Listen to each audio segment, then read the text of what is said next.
Robert? No, let's be clear. I mean, this performance was not good. Let's split this into two things, because I want to build off something that Anna just said.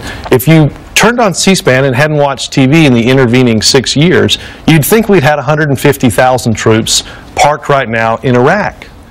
The next defense secretary is not going to deal with Iraq and the surge. This was a vanity thing for John McCain to try to prove to a former friend who disagreed with him that he was right on the surge and that Chuck Hagel was wrong. What should Hagel have said? What would you have told Chuck Hagel to say in response? I think he said correctly, we're going to let history judge Iraq, because quite frankly, Chuck Hagel could have said, you know, Senator McCain, I think I might have been wrong on Iraq. Were you wrong on Iraq? Here's the question. None of that is anything that the next Secretary of Defense is going to deal with. But hold on, let's split this into two buckets. So there was the totally superfluous questions that, quite frankly, again, not going to bear in big measure on what the next Defense Secretary does.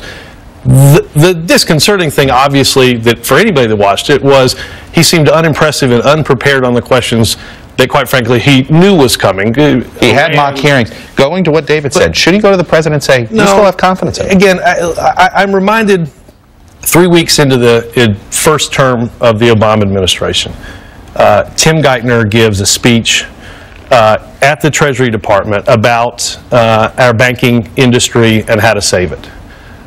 3 weeks into the administration, 3 weeks into his tenure, the market dropped 382 points. It wasn't a... 2 weeks ago, Tim Geithner walked out of the Treasury Department 4 years later as one of the most influential Treasury secretaries in the history of our country. So we get into all these kerfluffles about one hearing or a few answers.